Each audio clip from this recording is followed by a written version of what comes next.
What if sabihin ko sa inyo na mas pinaganda na at pinadali ang Tala experience with this new app update? Mga katala, this is Dan, your certified tech buddy from Tala.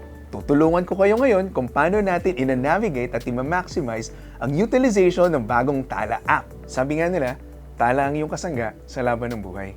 And as your certified kasangga, we have this new update called Grow with Tala. Bakit nga ba may bagong feature na tinatawag na Grow with Tala? Let me explain. Una, Tala wants you to visualize your progress. Bakit? Gusto namin alam ninyo kung anong dapat abangan sa inyong Tala journey. Pangalawa, we want you to pursue growth with Tala. Bilang inyong kasangga, gusto namin magkasama tayo sa pag-unlad. At syempre, we want to reward and recognize you. Shoutout sa mga good payers natin dyan.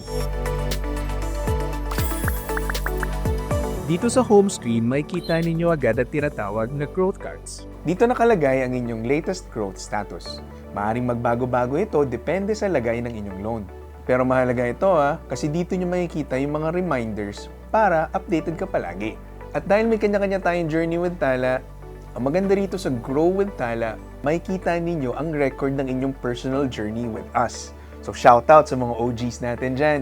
Tingnan ninyo kung ano-ano na ba yung mga milestones na naabot ninyo together with Tala. Kaya naman bago ko ipakita ang unang screen, ating tandaan, maaaring magkaiba-iba po ang mga numbers at rewards na makikita natin sa ating mga telepono. Track your growth screen.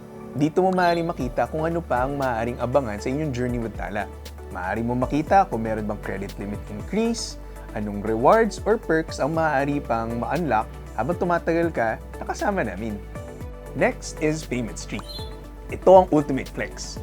Yung mga good payers natin dyan, comment down below kung nakakailan ka na. Up next is growth review. Dito natin makikita kung kumusta ang inyong credit standing with Tala. Sunod, referral credits. Ang saya maging katala, di ba? So kung meron ka pa mga kakilala at kaibigan, refer mo na.